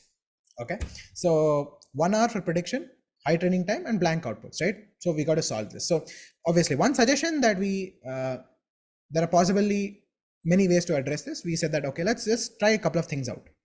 Number one is that let's reduce the image size to 32 cross 32, so that, you know, we don't have too many 1.6 lakh points to kind of model together. It's a fewer number of points which are there, and hopefully, since it's fewer, it makes it a slightly easier for the model to predict this. The second thing is, we said that perhaps the number of images are too few, only 10 images, right? So let's make this maybe to 100 different samples. Okay, so from 1.6 lakh, our output and input ratio, it then became to about 10,000 odd samples, and again the RGB pixel input for the input and output for the same thing. Okay, now the moment we kind of did this, what do you expect the result to be? Any ideas?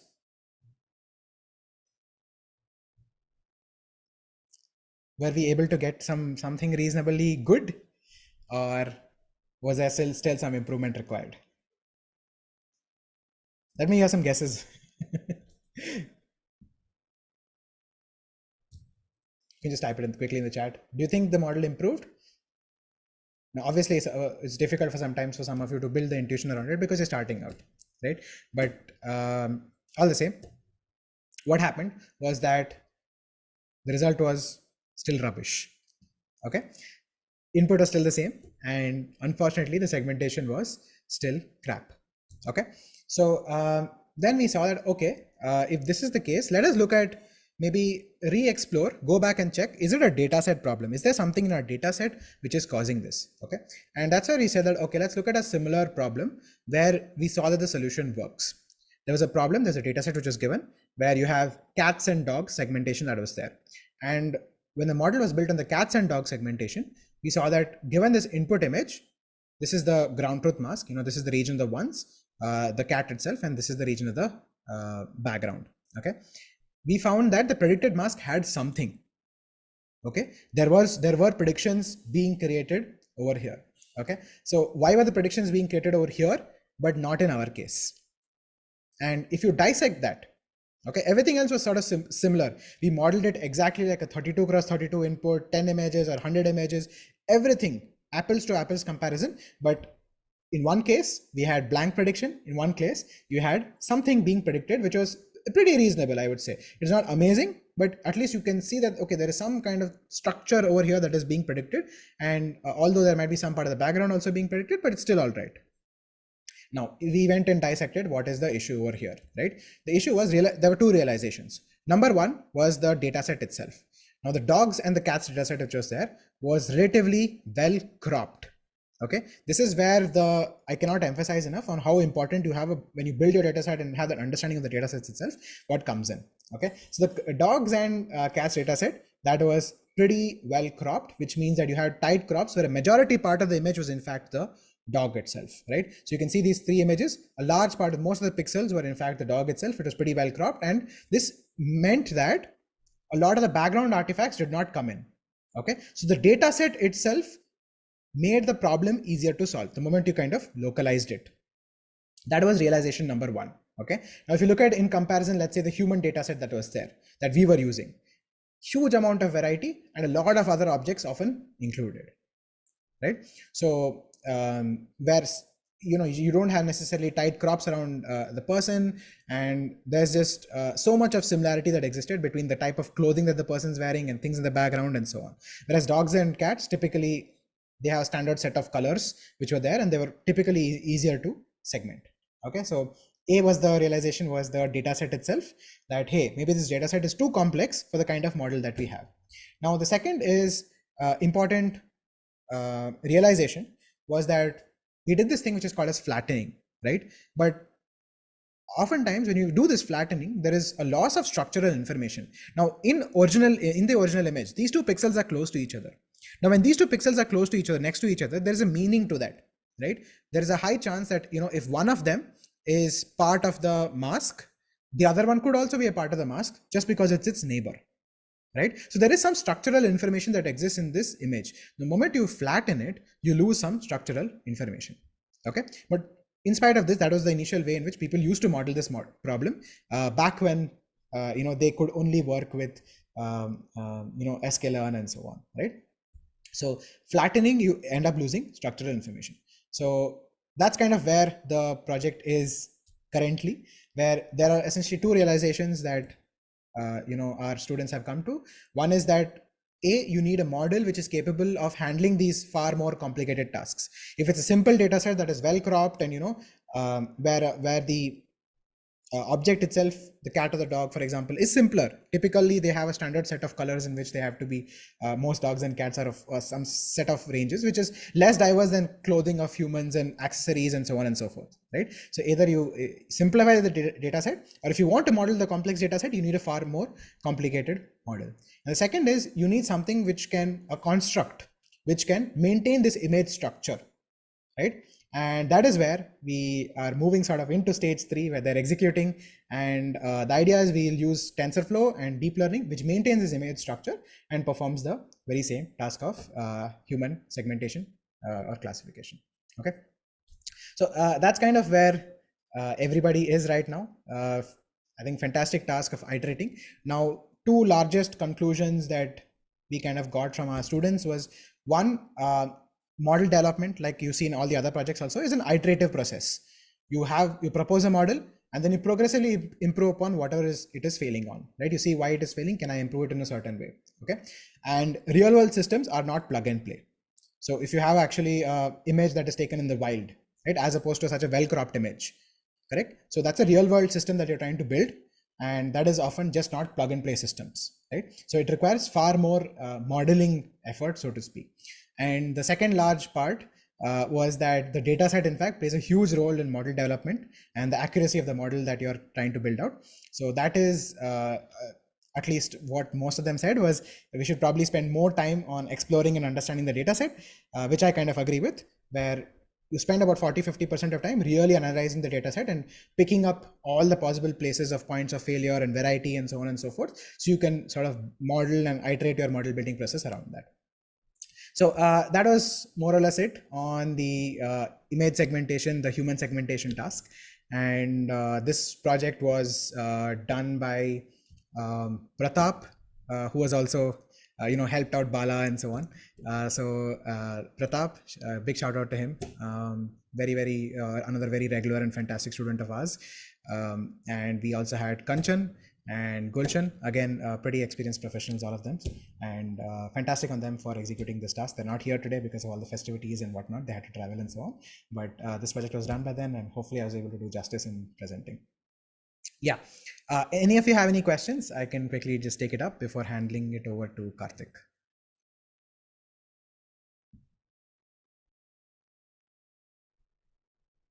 Okay, Samideep says pretty enticing and challenging, sir. Yeah. So that's kind of like the level of projects that we are hopefully we are hoping that our students can execute. Now, obviously, different projects are different of different levels, primarily because of the background that students are coming with and so on.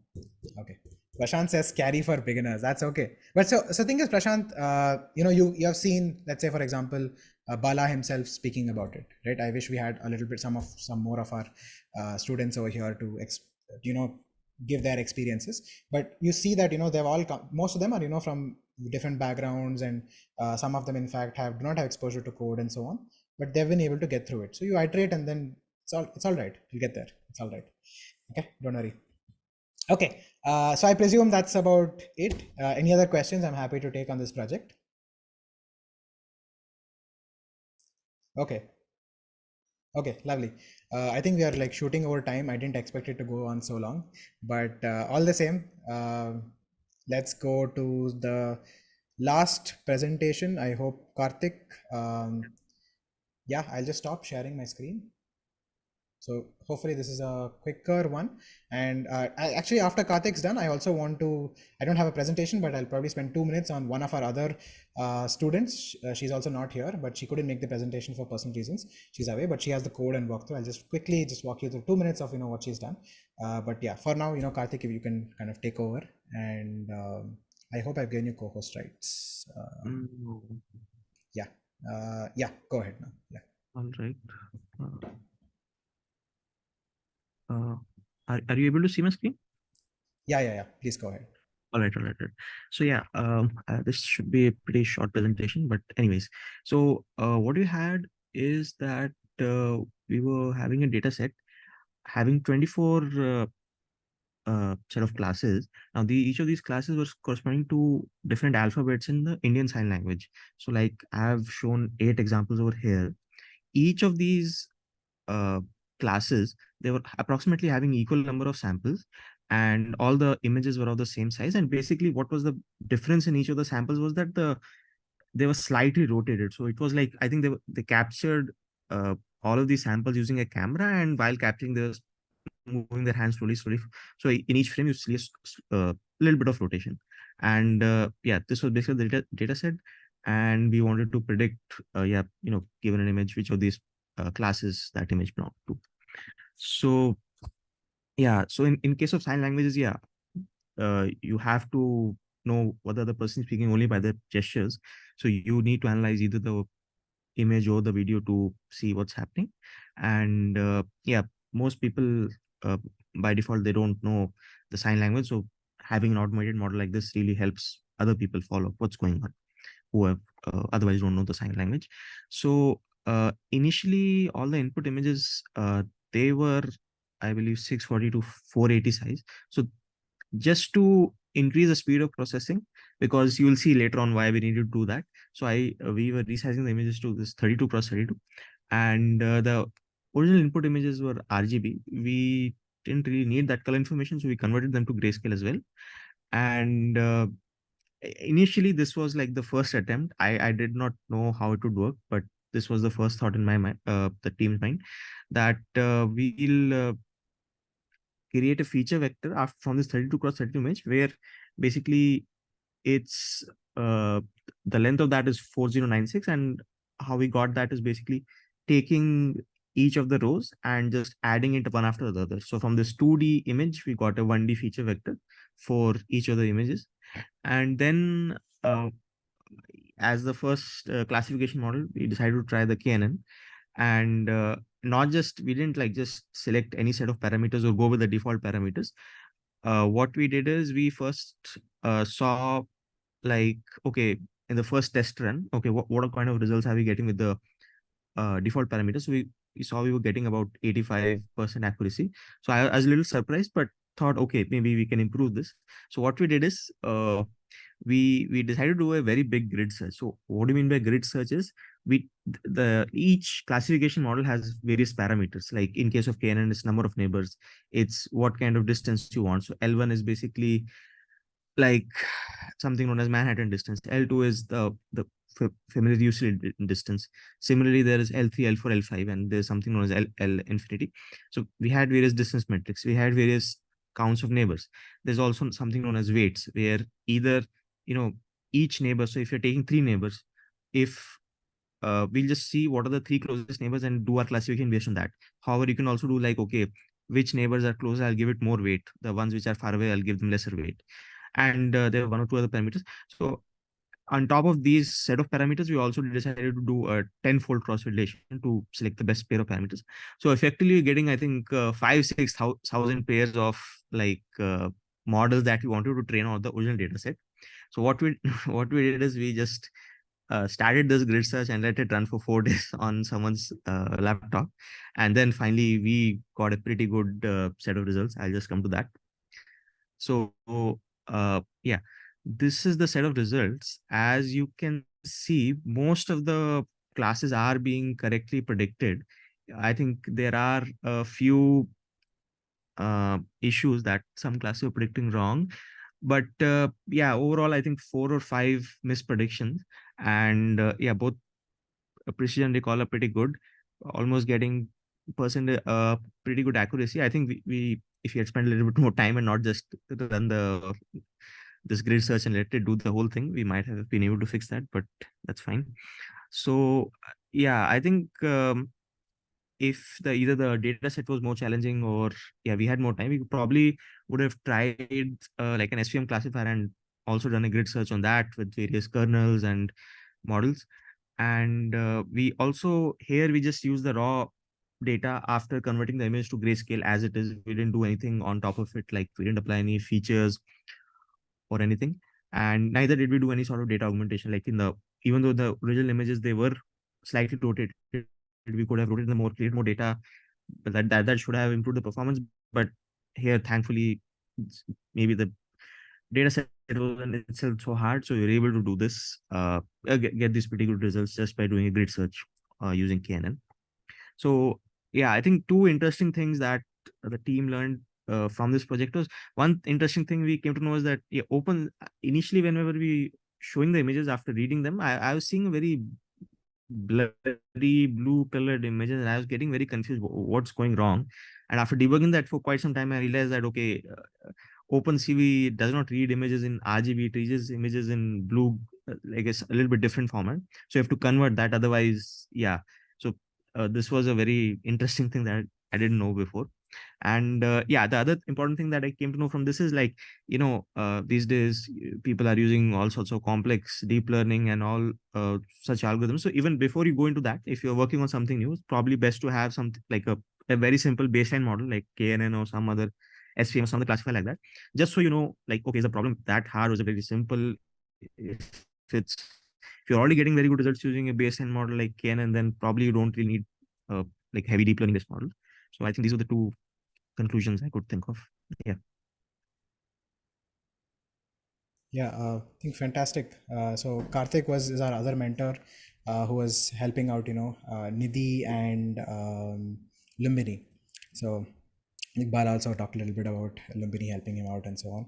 So yeah, fantastic. So sign language recognition, pretty interesting. I think I liked the takeaway number 2, was it? Where, try a baseline model and, Right. See if it kind of works. It's simple enough. If it works, how difficult is the task really to begin with, right? You don't have to go with very complicated modeling, which is Occam's razor, right? Start with something simple, prefer a simpler solution if it works out, and so on. Fantastic. So anybody have any questions for this project for Kartik?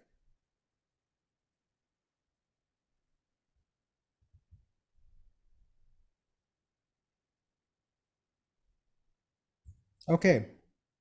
So I presume it's kind of all is good. All right, fabulous. So I'm going to just take a couple of more minutes. I know we have really overshot the time. I didn't expect it to take so long. Where I'm just going to talk a little bit about another project which Trishika did. She was another student of ours. She's unfortunately could not be here today and create the presentation herself. So she just sent, there's a little bit of code which I'm going to spend just a couple of minutes walking you through what she was trying to do. So the first part of it was, so I'm just going to, I hope my screen is shared and the screen is visible as well. It's visible. Okay. Just a second. Okay.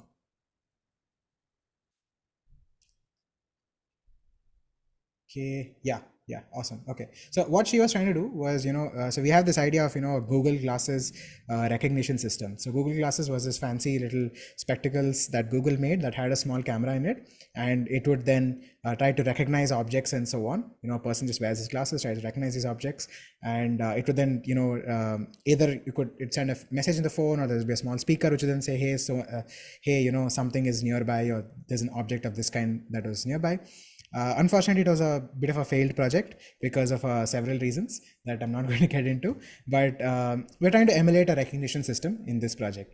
And like you saw, right, the dataset plays a very big role in the kind of system that you're building and how accurate it becomes and so on and so forth.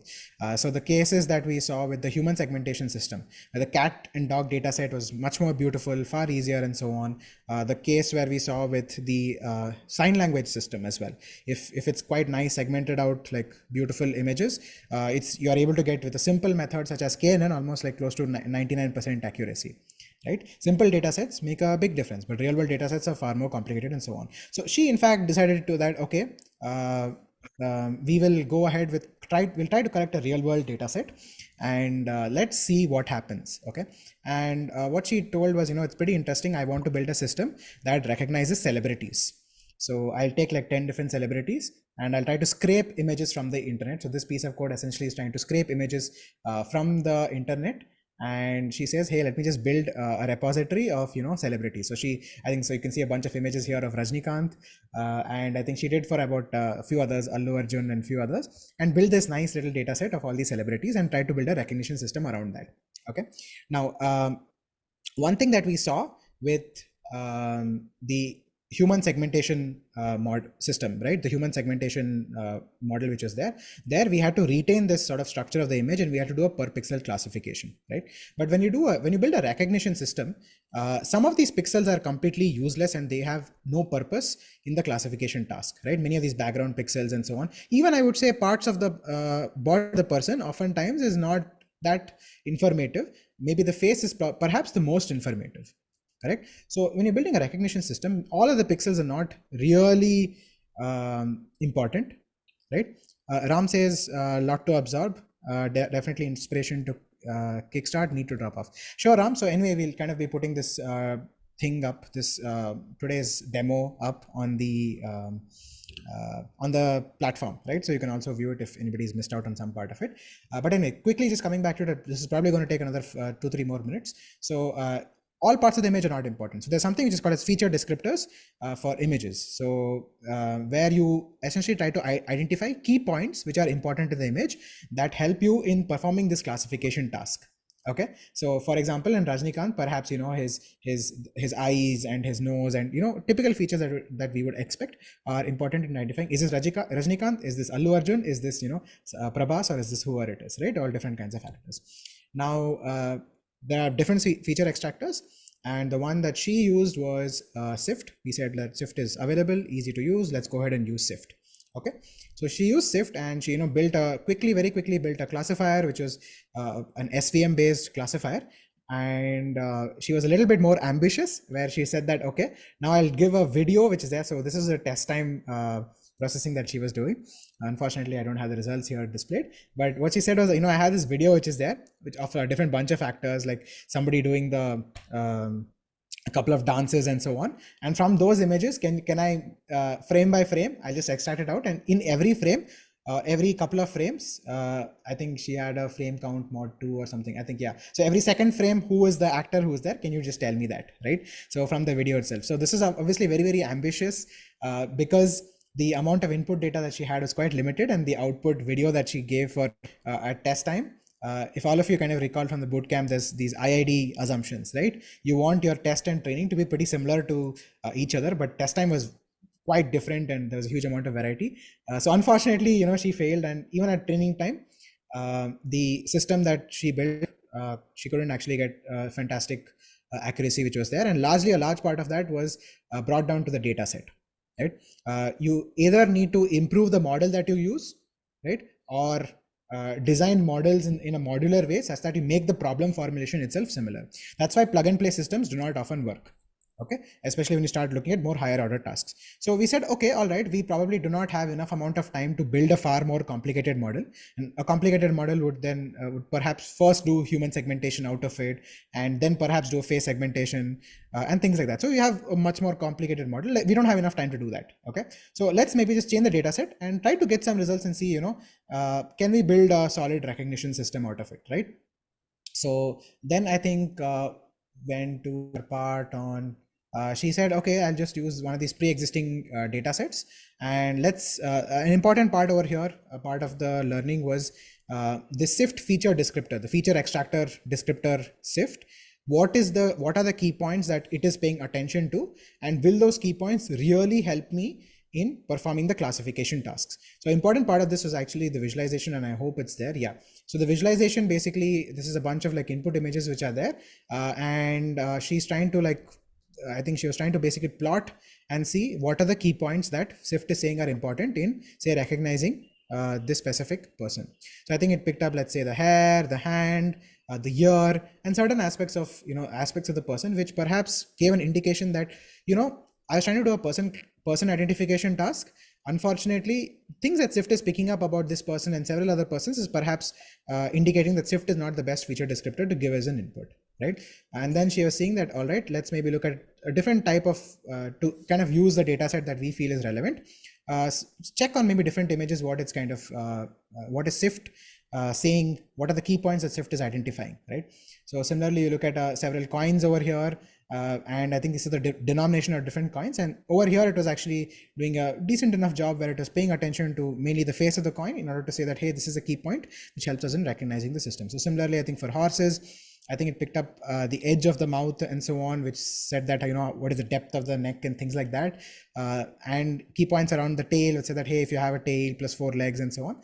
So certain indicators saying that, okay, if you're building a system maybe for animals, Sift is not a bad descriptor. It can perhaps do a decent enough job. Maybe if you have some better images, you'll get some little bit more information. So once again, on the basis of that, I think she had a very small data set. I don't recall how large it was, but essentially use a Sift descriptor on these animals and so on. And I think she was just trying to do a little bit of analysis around it. And unfortunately, I think till the end still did not have a great system. Largely, once again, came down to the data set where, her training data was not large enough. And, what she was trying to test on was very different from what she had trained on. And I believe, the stage at which she currently is at is that she needs to get a far better data set, more diverse data set. And the direction that we were moving in was, let's use one of these large scale existing data sets instead of, trying out things on our own. And you will then realize that these existing data sets, what is the difference between them and the one that we're collecting, right? and then let's build a recognition system, and then perhaps then once again come back and then look at the data and see, how can we improve and what kind of pre-processing have they done to make the problem simpler in many of these data sets and so on. So that's a little bit on Trishika's project on this recognition system. Meera was also a part of it. I think she has a different set of learnings in different progress, but just a little bit presenting their project through the code. Unfortunately, again, she could not make it, but a fantastic effort also to her on trying this whole effort out. Okay, so I think anybody has any questions on this project?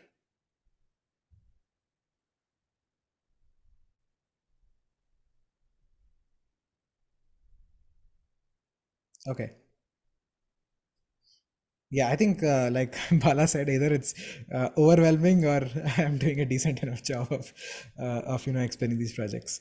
Yeah, okay, fantastic. So I think with that we're done with the 5 projects that we had, and I hope it was like informative, enjoyable for those who are new to this, and I hope those who executed and part of it were in fact enjoyed and learned a lot.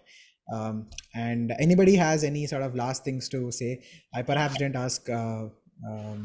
Yeah, somebody I think unmuted if you have any questions or anything.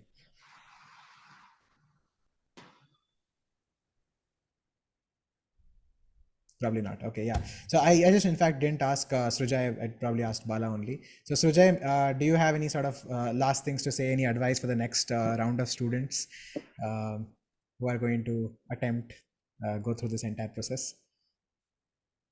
Yes, Abbhinav. Yeah. Go ahead. So, I mean, the one main important thing is at some places you might feel that this is going way out of the scope, like this is something too complex, but you will understand why it is being taught in such a way, and why it makes more sense to understand things in such a way. So like just believe in Abhinav and follow him. He knows what he's doing, and like, yeah, that is one thing. And other than that, the rest of the things is like, since it's a very diverse group, and there will be different people from different backgrounds, so that in itself will be a learning, like how different people think and stuff. But sometimes it also, like, you can feel that, okay, like we have, like, maybe it would be helpful if we are learning with a bunch of similar mindset of people, but like both of them have their pros and cons.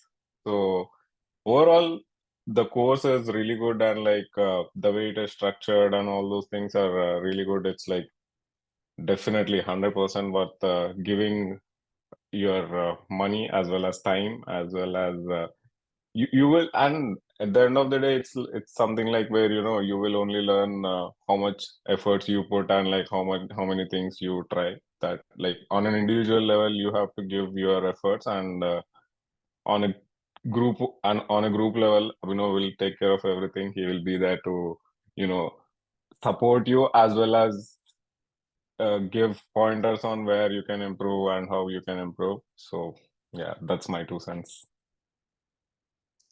Thanks for that, Sujay. And just a confirmation, I have not paid you to to give that review, right? No. Abhinav didn't pay me anything. Yeah, I'm just kidding. Just joking. Okay, awesome. Thanks, Sujay. Glad you kind of enjoyed it. So, just message to everybody is that make sure that you work hard, and like both of them, Sujay and Bala, said today, make sure that your learning is proportional to your individual effort. So put your soul into it, and you will then reap the benefits at the end of it, and trust the process. It will help you out eventually. Okay. So that's about it, and I hope everybody, those of you who are going to watch the match today, India win and you enjoy the match, and those of you who are celebrating all the festivals, so enjoy that as well, and holidays and whatever plans that you have. And with that, we're going to call it a day today. So for the sort of existing batch which is there, now that we're kind of all done with the demo, so you guys can sort of yeah, so now that you're kind of done with the demo, Srujay, Bala, and all of our existing batch who watches this session later on. All the sessions which are there that you have probably missed, make sure you kind of get caught upon whatever you have left out, so that you can have a much more complete understanding of whatever remaining algorithms are there. And what we will do is, for the existing batch that is there, because we kind of said that we'll pause the pause the course and let you guys focus on the project for a bit, right? We'll hold a support session for, let's say, week 4 to week 6. Once again, we'll hold a support session somewhere around like a couple of weeks from now. So probably this week will be spent on holidays and so on. You can catch up on sleep and everything, all the effort that you put up in the project. And then after that, about a week or so, hopefully you catch up on, let's say, week 4, and then we'll probably hold once a week. We'll just hold these support sessions to ensure that any new topics, any other topics which are left out, you have the support around that. And for the new batch which is there, super excited. We are going to start off on 30th. We're going to start slow for you guys, because we've realized that each batch comes with its own different set of challenges. So we're going to start off slow. We'll start on the 30th and take inspiration from all these guys and things that they have done, given all their backgrounds. Feel free to reach out to them, in fact, for advice, for help, and whatever else you need. And take inspiration, work hard, and yeah, that's more or less it. That's more or less it. Best of luck to everybody. So I'll see the new batch, of course, on the 30th. You'll have an initiation, with your own batch itself, and we'll start off from there, and you'll receive your own set of instructions which is there. So thanks for everybody for joining in today and participating, presenting, and thanks to our mentor once again, Kartik, who's here. And with that, we are going to call it a day today. Have fun over the next 1 week, guys, and then after that, we'll be back in action again. Bye-bye. Thanks for the trailer, says Vedant. Yeah, welcome, Vedant. Yeah, bye. Thank you. Thank you. Thanks, Bala. Bye.